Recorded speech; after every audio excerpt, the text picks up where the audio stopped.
The sun was starting to disappear behind the thick mountains of Appalachia, casting long shadows over the dense forests.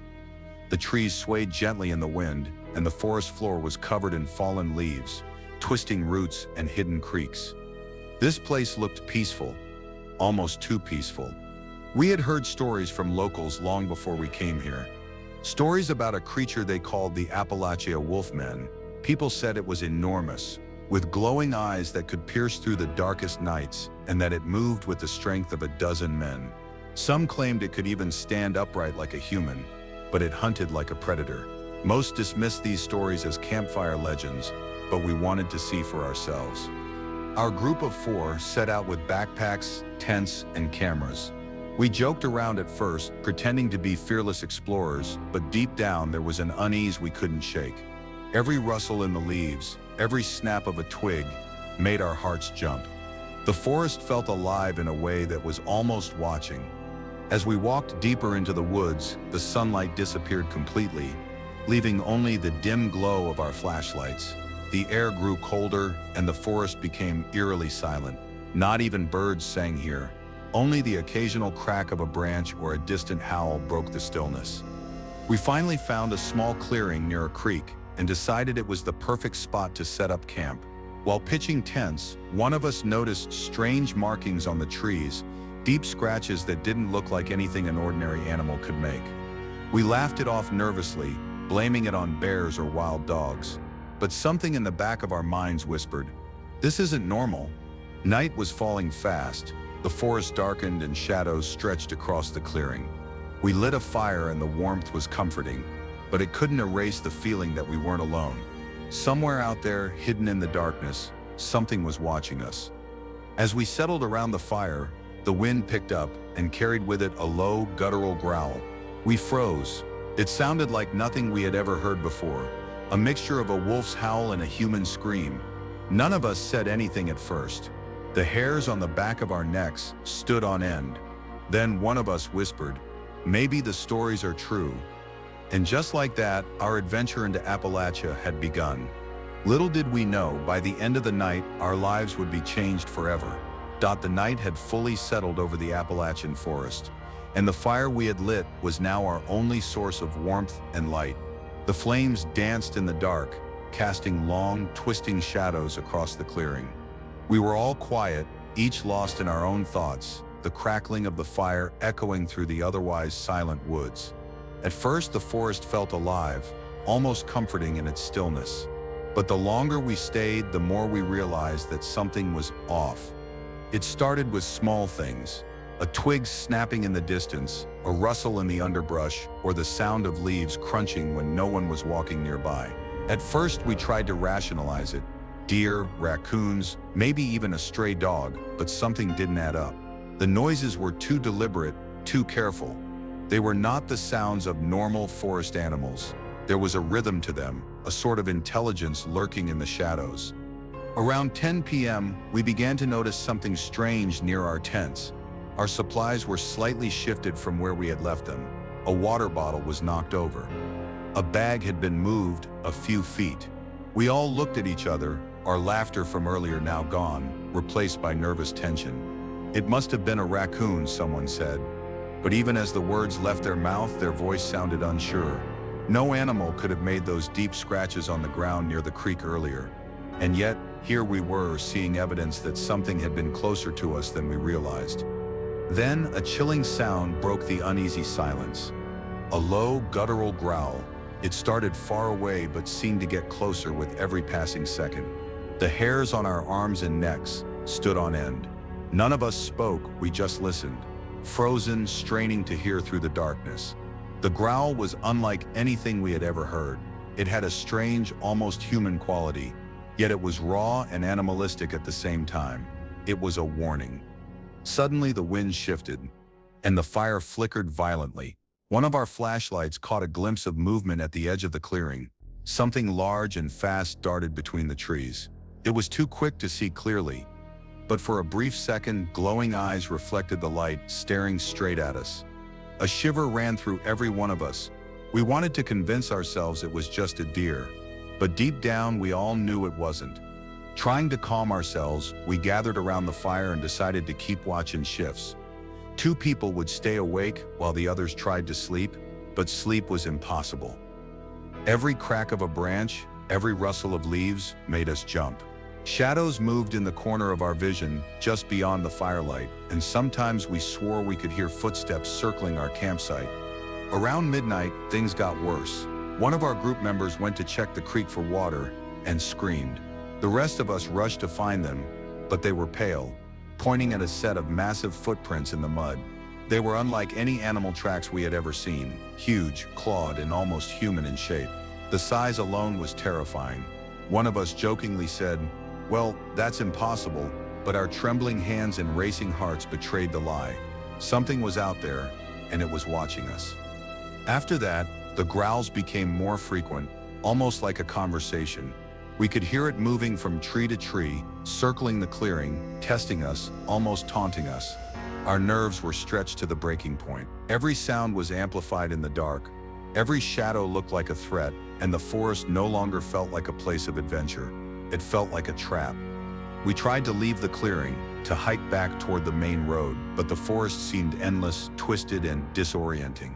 Every path we took looked the same as the last. The shadows grew longer, the trees thicker, and the darkness heavier. It was as if the forest itself was alive, guiding us deeper into its heart and into the domain of whatever creature had been stalking us. Then, without warning, we caught the first real glimpse of it. From behind a thick oak tree, we saw a massive figure standing upright. Its fur was dark and matted, and its eyes glowed yellow in the firelight. The shape was humanoid, but the proportions were wrong, too long in the arms, too powerful looking in the legs, and the face was like a nightmare of a wolf and a man combined. It didn't run away when we saw it, it just stared, its head tilting slightly as if studying us, assessing whether we were prey or a threat. The moment lasted only a few seconds, but it was enough. Our minds tried to comprehend what we were seeing, but it was impossible. No human, no animal, nothing that made sense could look like that. And then, as suddenly as it appeared, it vanished into the trees, leaving only the rustling of leaves and the faint echo of its growl behind. We sat in stunned silence, our flashlights shaking in our hands. Each of us felt a mix of fear, disbelief, and adrenaline. One thing was certain: the Appalachia Wolfman was real, and it had just made itself known to us. The rest of the night was a blur. We didn't sleep, taking turns watching the fire and the surrounding forest. Every snap of a twig, every distant howl, made our hearts jump. We realized we weren't just visitors in the forest, we were intruders, and something out there didn't like intruders. As the first hints of dawn began to break through the trees, we finally allowed ourselves to breathe. But the unease remained. We had seen the first signs, the warnings, and a glimpse of the creature itself. The forest had revealed just enough to make us terrified of what the night ahead might bring. And we knew deep down that this was only the beginning. The sun had barely begun to rise, but the forest still held onto its shadows like a secret it wasn't ready to reveal. The fog lingered between the trees, twisting around the trunks and settling in the low spots on the forest floor. After the terrifying events of the previous night, our group moved cautiously, scanning every inch of the woods with our flashlights and cameras.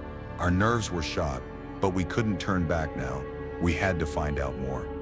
The footprints from the night before were still visible in the muddy ground, and we followed them in silence.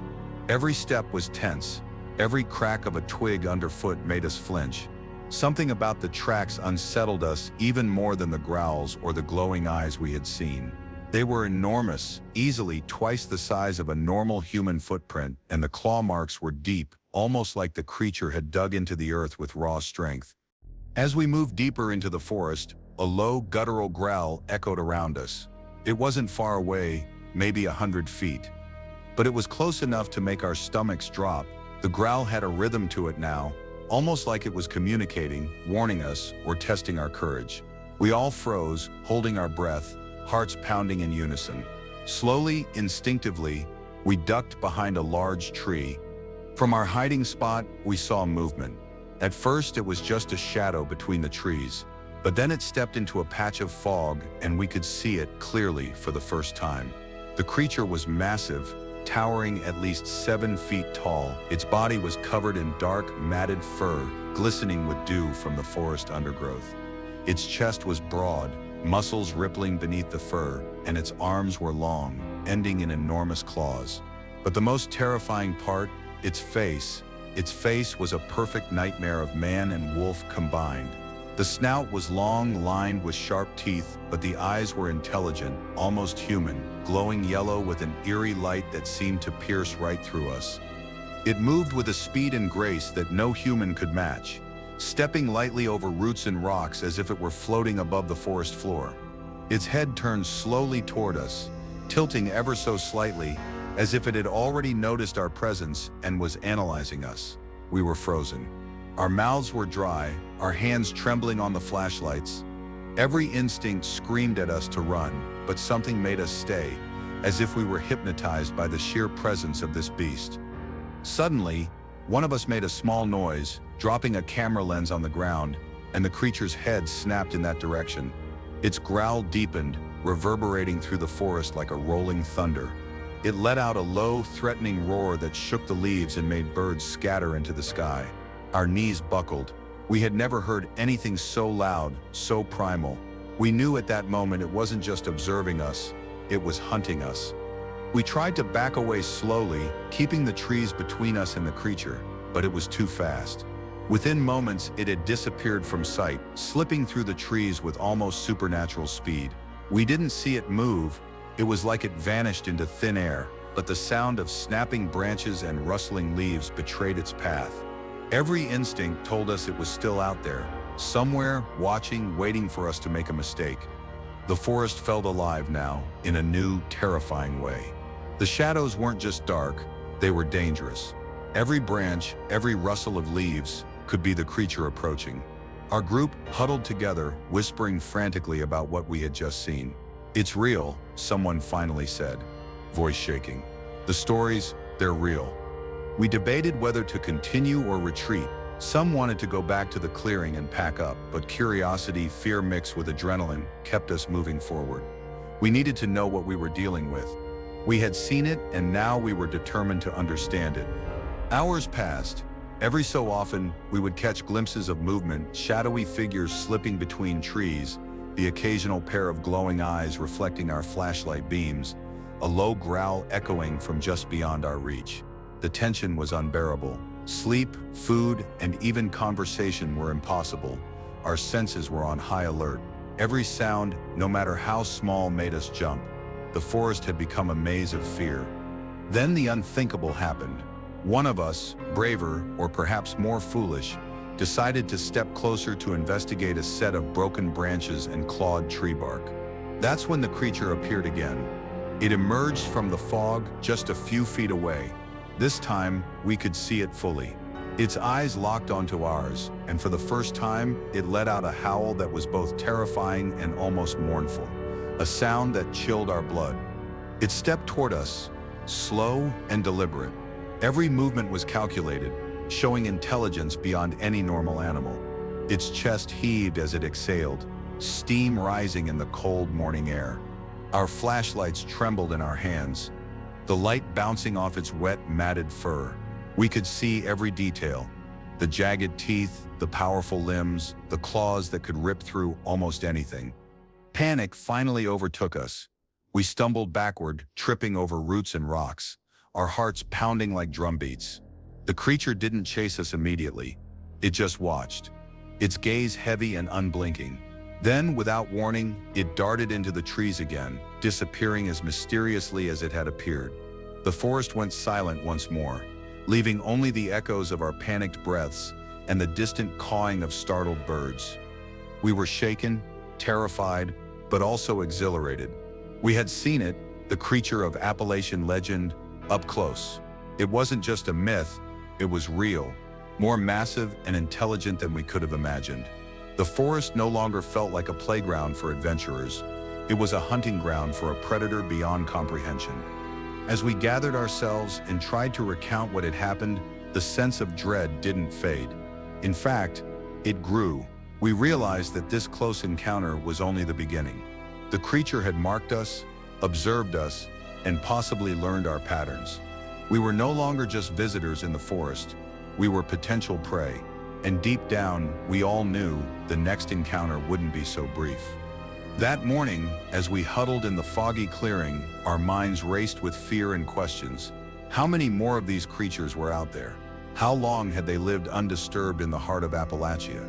And most terrifying of all, how close were we to becoming their next victims?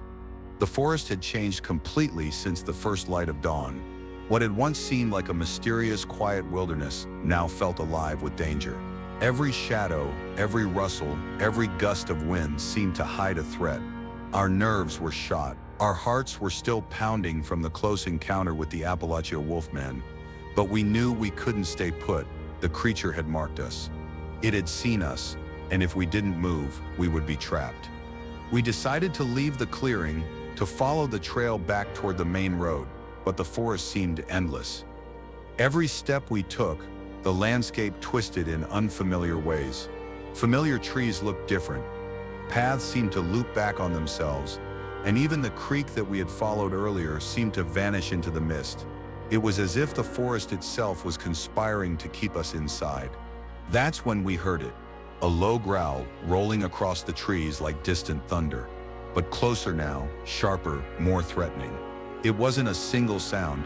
It was layered, almost like the creature was communicating with something else or warning us to stop. We froze, listening. The growl shifted, circling us. It came from the left, then the right, always keeping just out of sight. Panic rose in our throats.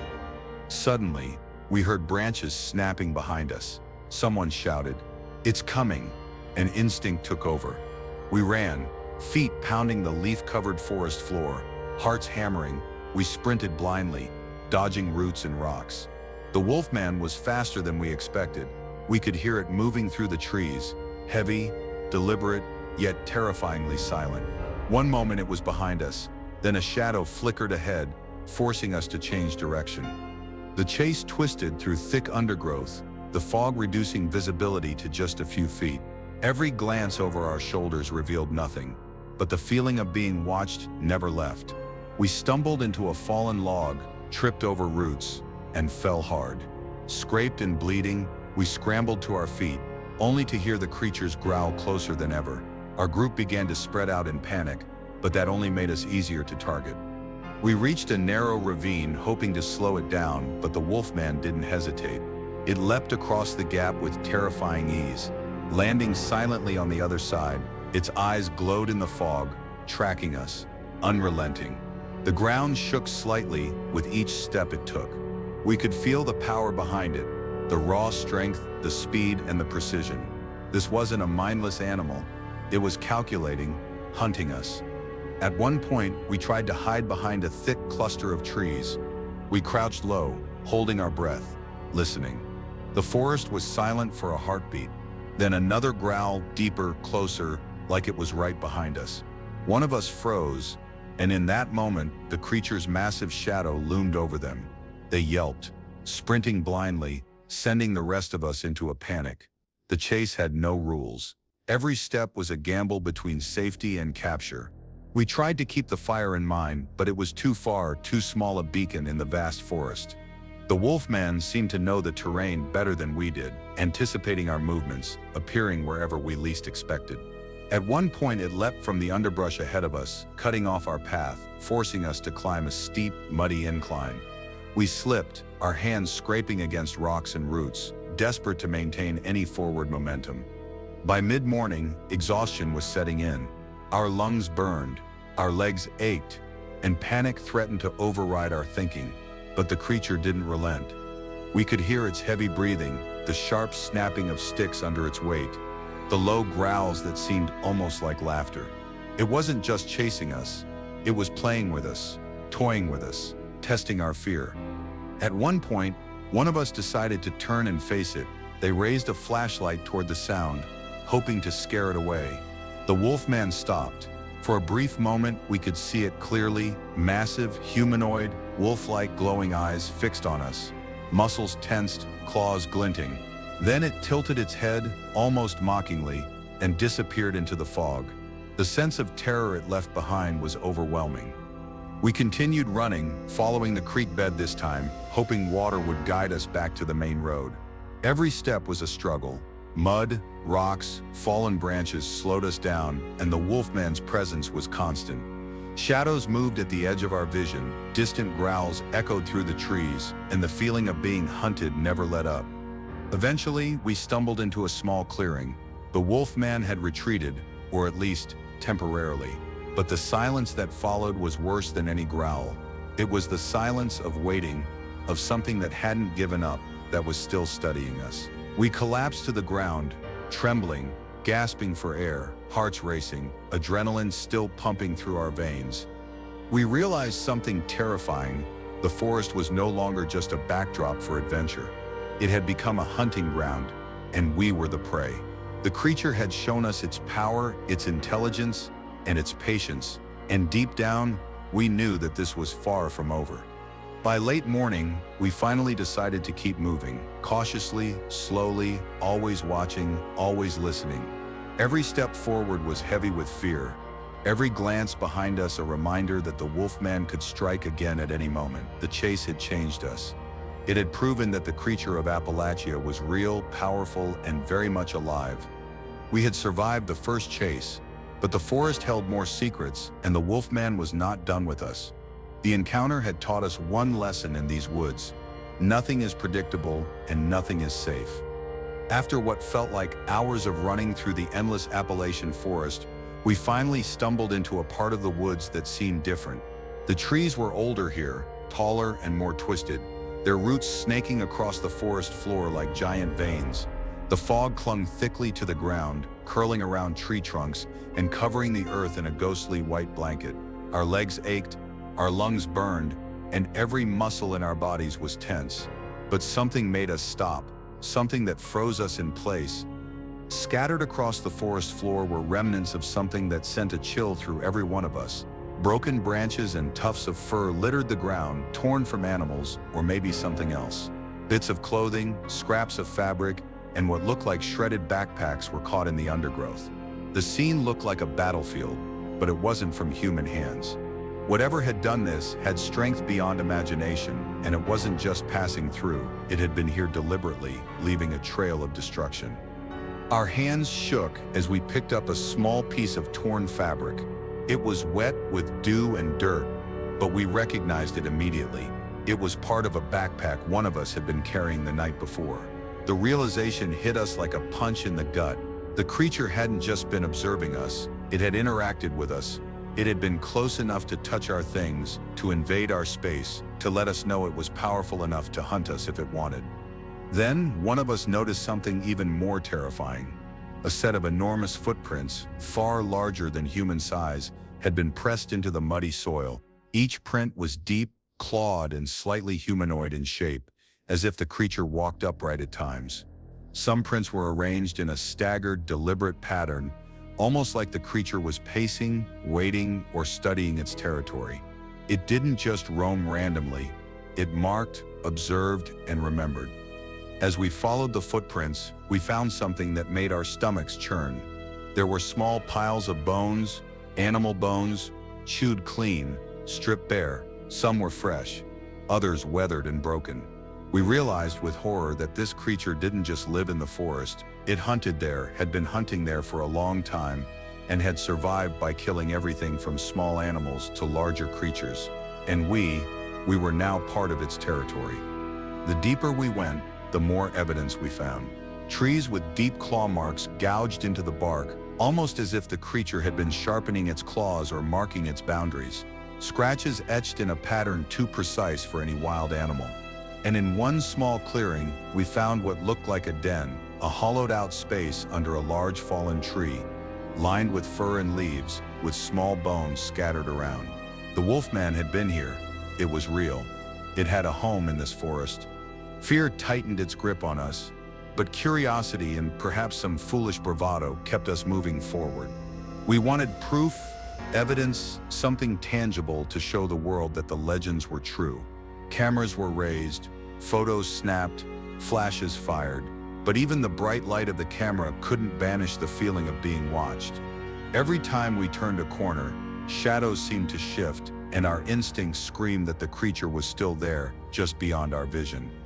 It was in that moment that we realized something even more horrifying. The Wolfman wasn't just a predator, it was intelligent. The evidence of its presence wasn't random. The torn fabric, the footprints, the bones, even the patterns of its movement through the forest all showed planning, observation, and strategy. It wasn't hunting us yet, but it was learning. It was assessing us, measuring our reactions, and deciding how to engage. As we continued through the clearing, our excitement turned to dread. Every noise made us jump. The snap of a branch, the flutter of a bird, the whisper of wind. Then suddenly, a guttural roar echoed through the trees, close and powerful, vibrating through the ground beneath our feet. It wasn't directed at us yet. It was a display, a warning, but it was enough. Our knees buckled, our hearts raced, and we knew that the creature could strike at any moment. We realized that leaving the forest was no longer a simple matter of retracing our steps. The Wolfman had marked us, studied us, and possibly learned our weaknesses. The forest itself seemed to conspire against us. Paths that looked familiar twisted away, fog thickened in corners, and the trees closed in, creating an oppressive, suffocating maze. Every decision now felt critical. Every movement could provoke the creature. One of us suggested trying to return to the main trail, but another hesitated, pointing to a series of large, paw-shaped marks leading off in another direction. "It's almost like it's guiding us," they whispered, "or leading us into a trap." None of us wanted to speak the thought aloud, but we all felt it. This wasn't just a random encounter. The Wolfman wanted us to see, to know, to fear. By late afternoon, we found another den-like area, larger this time, partially hidden beneath a massive tangle of roots and rocks. The smell hit us immediately, pungent, metallic, and wild. Our stomachs churned as we realized it was the Wolfman's living space. Bones were scattered inside, and the fur lining showed signs of recent use. Whatever lived here was enormous, strong, and terrifyingly intelligent. We documented everything we could, photos, videos, notes, but the feeling of being watched never left. Even as we backed away slowly, the forest seemed to close behind us, hiding shadows, hiding movement, hiding the eyes of the predator that had been stalking us since nightfall. The terror of that discovery was overwhelming. The Wolfman wasn't just a creature of legend. It was real, powerful, and clever enough to survive undetected in these woods for decades. As night approached, we realized we couldn't stay. We had seen its territory, its evidence, and its cunning. The forest was no longer just a place of exploration. It was a hunting ground. And for the first time, we truly understood the danger we were in. Every step, every breath, every decision from this point forward could determine whether we survived the night. By the time we made it back to a small, semi-clearing area, the sun had disappeared behind the mountains, leaving only the creeping fog and the eerie shadows of trees. Our group sat silently, exhausted and terrified. We had discovered the Wolfman's presence, its hunting grounds, and the terrifying truth. This creature was far more than just a myth, and we had now entered its world. Night had fallen over the Appalachian forest, thicker and darker than anything we had experienced so far. The fog settled low, curling around roots and rocks like ghostly fingers. After the day's terrifying discoveries, we were exhausted, our muscles sore and our minds frayed. Every snap of a twig, every rustle in the undergrowth made us flinch. The forest no longer felt like a home. It felt like a trap. We were moving cautiously, trying to retrace our steps toward the main trail. But the Wolfman was no longer just observing. The signs were everywhere. Deeper scratches on trees, broken branches, and footprints that had doubled in size. As if the creature was becoming bolder, more confident. Its territory had become ours, and we had trespassed too long. Then it happened. One of our group, braver or more reckless than the rest, wandered a few steps ahead to investigate a low sound, a branch snapping in the distance. It was a mistake. The creature struck. From the shadows, it emerged almost silently, massive and powerful, moving faster than our eyes could follow. Its glowing yellow eyes locked onto its target, fixated and unblinking. The first scream cut through the night like a knife. The Wolfman lunged, knocking the ground beneath our friend with terrifying force. The forest seemed to explode in chaos. Leaves scattered, branches snapped, and the fog swirled around us. We were frozen for a heartbeat, watching the sheer size and power of the creature. Its long arms ended in claws that glinted in the dim moonlight, capable of tearing through trees or flesh with ease. Panic took over. We ran blindly through the forest, hearts pounding, muscles screaming, every sense alert to the faintest sound. Behind us, the wolfman's growls echoed like rolling thunder, followed by the unmistakable sound of footsteps, heavy, deliberate, and unrelenting. It wasn't chasing us blindly. It was calculating, predicting, herding us through the maze of trees and undergrowth. Branches whipped across our faces, roots snagged our feet, and the fog made it impossible to see more than a few feet ahead. The wolfman's roars bounced off the trees, disorienting us. One of us tripped, tumbling down a small embankment. When we helped them up, we realized with terror that the creature had circled around, its shadow passed overhead, a looming silhouette that vanished almost as quickly as it appeared. We tried to find shelter, anything to hide behind, but the forest offered none. The wolfman seemed to anticipate our every move, appearing where we least expected. Every hiding spot was compromised, every path blocked. It was like the forest itself was alive, moving with the creature, guiding it to us. At one point, we ducked behind a massive oak, trembling and gasping for air. The wolfman paused, growling low, almost in a whisper that vibrated through the ground. Its eyes scanned the clearing, glowing faintly in the dim moonlight. Then, with terrifying precision, it lunged again, tearing across the forest floor. The ground shook beneath its weight. Its howl was bone-chilling, a sound that combined rage, hunger, and intelligence. We were forced to scatter. One of us climbed a small tree, desperately trying to get out of reach. Another stumbled into the creek, slipping in the icy water while the wolfman's roar echoed around us. Every instinct screamed to run, but the creature was relentless, stalking us with a patience that was almost inhuman. It wasn't just hunting, it was toying with us, testing our fear, learning our weaknesses. The encounter lasted hours, though it felt like an eternity. We moved silently, stopping to listen, hearts pounding, muscles trembling. Every snap of a branch, every rustle in the leaves, made us freeze in terror. We caught glimpses of its massive form in the fog, towering, muscular, humanoid yet wolf-like, its eyes glowing like lanterns in the dark. Then, in one horrifying moment, it struck again. This time, it lunged toward another member of the group, slamming them into the underbrush with unbelievable force. We screamed, calling for each other, but the wolfman was faster than we could react. Its growls filled the forest, reverberating in our chests, echoing off the trees, and sending our adrenaline soaring. Desperation took over.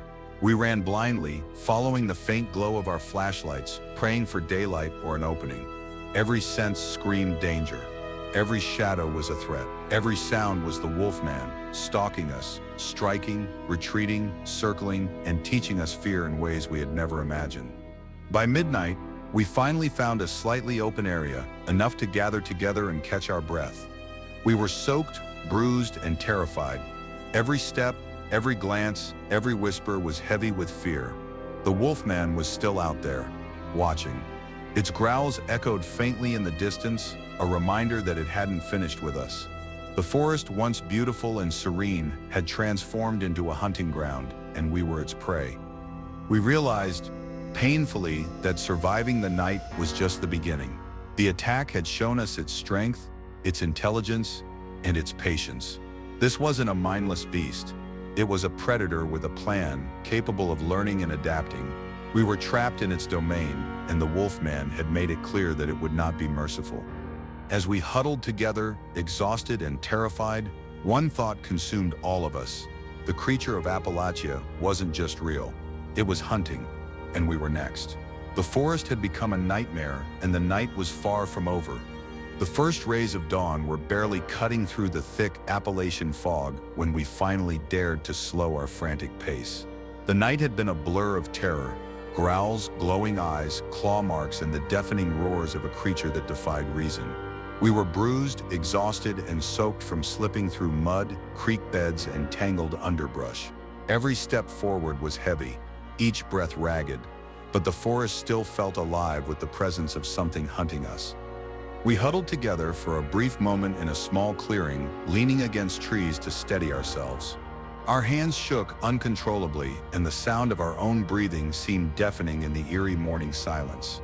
The Wolfman had not attacked us again during the night, but we could feel it watching, always waiting, a shadow at the edge of our vision, even in the weak light of dawn. The forest was no longer just a forest, it was its lair, its kingdom, and we were intruders. As we tried to retrace our steps, it became clear that leaving the forest would not be easy. Paths that had seemed familiar the day before twisted into impossible loops, and the landmarks we thought we recognized had shifted under the weight of the fog and darkness. It was as if the woods themselves were alive, guiding us, pushing us toward or away from safety, and we couldn't tell which. The first evidence of the Wolfman's intelligence during the chase replayed in our minds. Its ability to stalk without being seen, to circle us, to vanish and reappear. It wasn't just a predator, it was a cunning, calculating creature, observing every move we made, learning our habits, testing our limits. And now, as we stumbled forward, exhausted and terrified, we realized that our survival depended not on speed alone, but on awareness, on subtlety, on not provoking it further. As we moved slowly through the undergrowth, our conversation was minimal, whispers barely audible. Every snap of a twig, every gust of wind, sent our hearts racing. We avoided open spaces, sticking close to thick trees, moving as silently as possible. Each of us carried the mental weight of what we had witnessed. The sheer size of the creature, its glowing eyes, the intelligence reflected in its movements. It was unlike anything we had ever imagined. Hours passed, and with each step, our confidence grew slightly. The sun climbed higher, weakening the shadows and the fog. We found a narrow path that looked familiar, a faint trail we had passed during our hike earlier. Hope surged. We began to move faster, cautiously, but deliberately. The fear of encountering the creature again kept us hyper-aware, our senses alert to every sound, every movement, every shift in the air. Then, faintly, we heard it, a low growl far in the distance. It wasn't immediate or threatening, but it reminded us that the Wolfman had not left. It was still out there, still observing, and perhaps waiting for the moment to strike again. That growl made our stomachs tighten, our pace quicken. We couldn't look back, not fully, not for long, but the feeling of being hunted never left. Every step forward was accompanied by the dread that it could appear at any moment, stronger, faster, and more aggressive than before. As the morning progressed, we finally broke through to a slightly more open area, where sunlight penetrated the canopy and the fog began to lift. Relief washed over us, but it was cautious, tempered by the memory of the night's horrors. We paused, panting, looking back toward the forest that had become a labyrinth of terror. It was beautiful, peaceful even, in a way, but we knew its beauty was a deadly facade. Hidden within were claws, fangs, and intelligence beyond human comprehension. We reflected quietly on what had happened. The evidence we had found, the scratches on trees, the enormous footprints, the den filled with bones, was undeniable. The Wolfman was real. It wasn't just a legend told to scare children or thrill seekers. It was a predator, a master of its environment, and we had seen its power firsthand. The adrenaline that had kept us running all night, now mixed with awe and fear, we realized how close we had come to becoming victims, and how fortunate we were to have escaped relatively unscathed. For a long while, none of us spoke. Each of us was lost in thought, replaying every encounter, every shadow, every sound. We thought about the creature's intelligence, its patience, its ability to stalk without leaving much trace, and the terrifying fact that it had been living in these woods, undisturbed, for who knows how long. Some of us whispered about the local stories, realizing that there was truth in the legends and that countless others may have encountered this predator without ever surviving to tell the tale.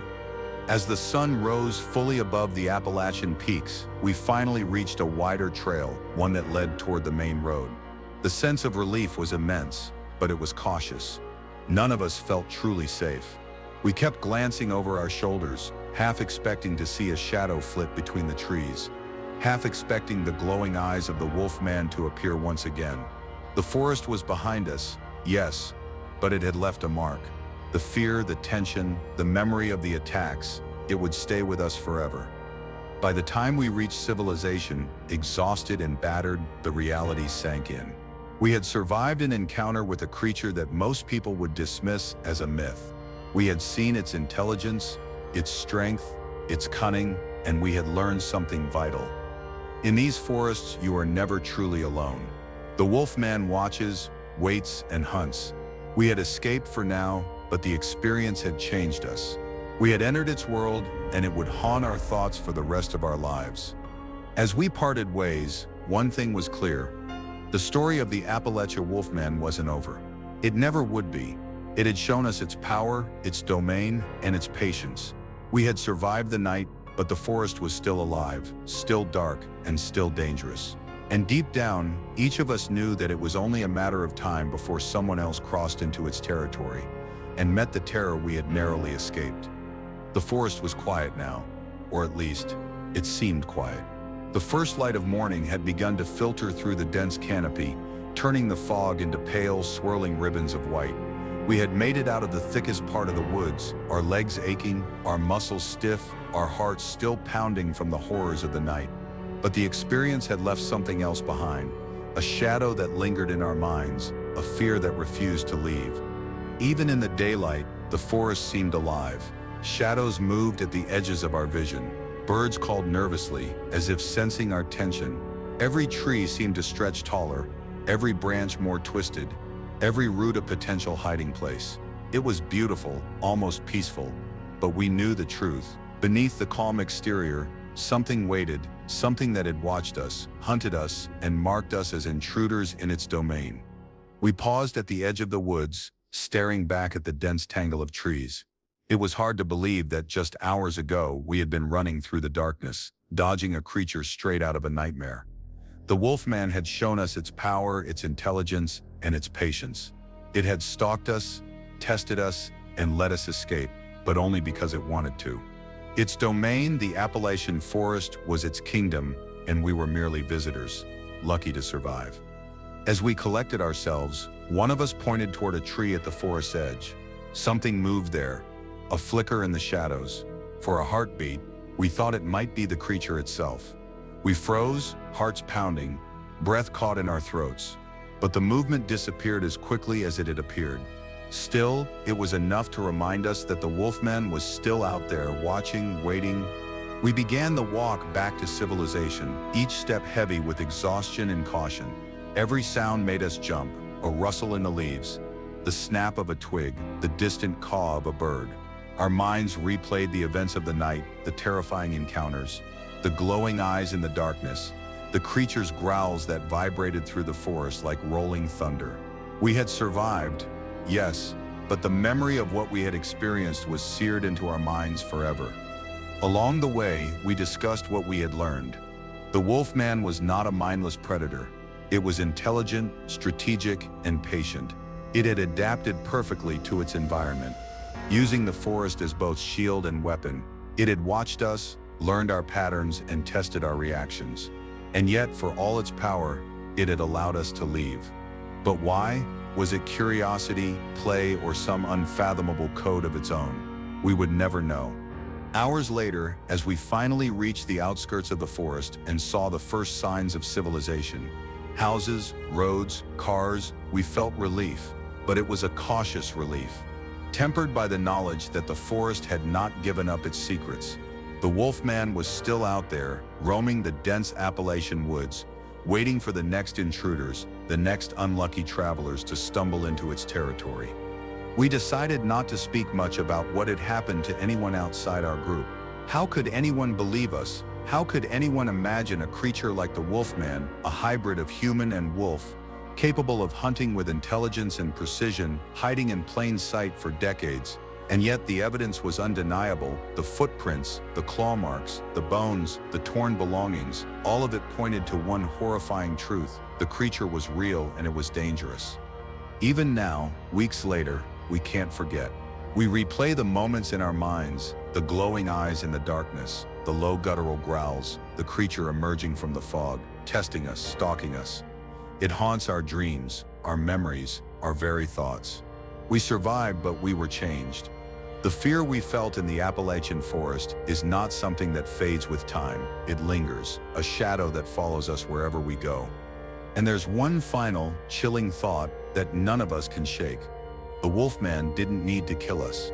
It let us leave, alive, but it watched. It learned, and the forest is vast. Countless travelers, hikers, and explorers wander its paths every year. How many have encountered the creature and survived?